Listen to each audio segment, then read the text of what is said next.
The neighbours of green street. एक बदली से दोपहर का वक्त था जब वर्मा परिवार अपने नए घर पहली बार पहुंचा।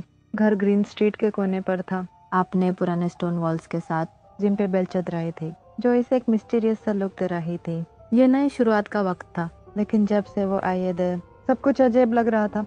जब वो अपना सामान खोल रहे थे, प्रिया, जो सबसे बड़ी बेटी थी, को ऐसा लगा जैसे घर उसको देख रहा हो। ये एहसास एक पल का था, पर उसके दिल में एक अजीब सी बेचैनी छूट गया।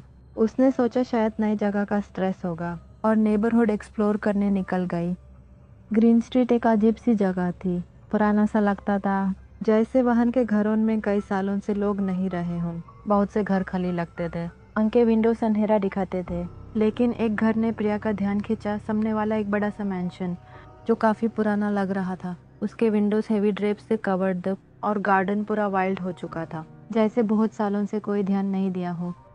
वही खदी खदी प्रिया ने देखा, एक विंडो से कोई देख रहा था। एक पले चेहरा झलक दिया और फिर गायब हो गया। प्रिया का दिल जोर से धड़कने लगा। वहन कौन रहता है? रात को डिनर के टाइम प्रिया ने अपने माँ पापा और छोटे भाई रोहन को मैंशन के बारे में बताया। वो जो सामने वाला घर है ना, वो बहुत अजीब लग रहा है, प्रिया ने कहा विंडो की तरफ देखते हुए। मिस्टर वर्मा हंस दिए। पुराने घर ऐसे ही लगते हैं, कोई बूढ़ा कपल होगा जो प्राइवेसी एंजॉय करता होगा।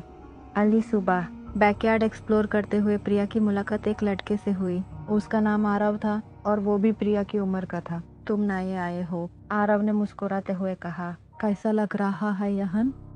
काफी डिफरेंट है, प्रिया ने एडमिट किया। तुम्हें उस सामने वाले मैंशन के बारे में कुछ पता है? आरव का चेहरा सीरियस हो गया। वो घर अधूरे परिवार का है, पर किसी ने उनको काफी सालों से नहीं देखा। लोग कहते हैं कि वो घर हॉन्टेड है और कुछ लोग कहते हैं कि वो फैमिली कर्स्ड है। वहाँ अजीब चीजें होती हैं।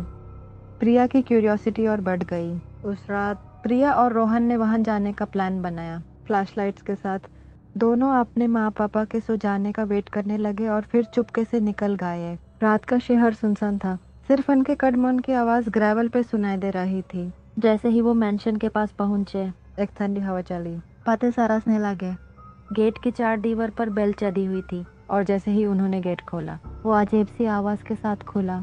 पूरा रास्ता वीट से भरा था, हवा में मिट्टी और पुराने पत्तन की स्मेल थी। डर के साथ प्रिया ने दरवाजे पर नॉक किया। आवाज गूंजी थी, लेकिन कोई जवाब नहीं आया।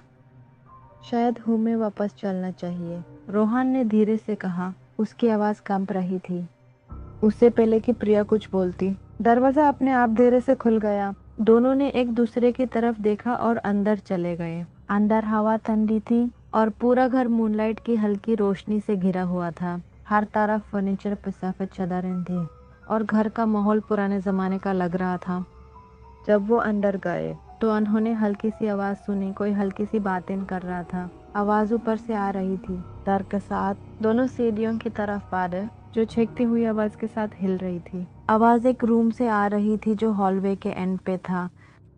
दरवाजा हल्का सा खुला था और अंदर एक औरत बैठे हुए दिखी, जो विंडो की तरफ देख रही थी। वो कुछ बोल रही थी, जैसे अपने आप से बातें कर रही हो। हिम्मत करते हुए प्रिया ने आगे बढ़कर बोला, हेलो, क्या आप ठीक हैं? वो औरत धीरे से मुद्दी। उसका चेहरा सफेद और आंखों में घेरी उदासी थी। वो उससे लगाए, उसने धीरे से कहा, मेरे बेटे को ले गए। प्रिया ने डर के साथ पूछा, कौन ले गया? उससे पहले कि और कुछ पूछते, वो औरत जल्दी से खड़ी हुई और विंडो की तरफ इशारा करते हुए बोली, वो देख रहे हैं, हमेशा देखते रहते हैं।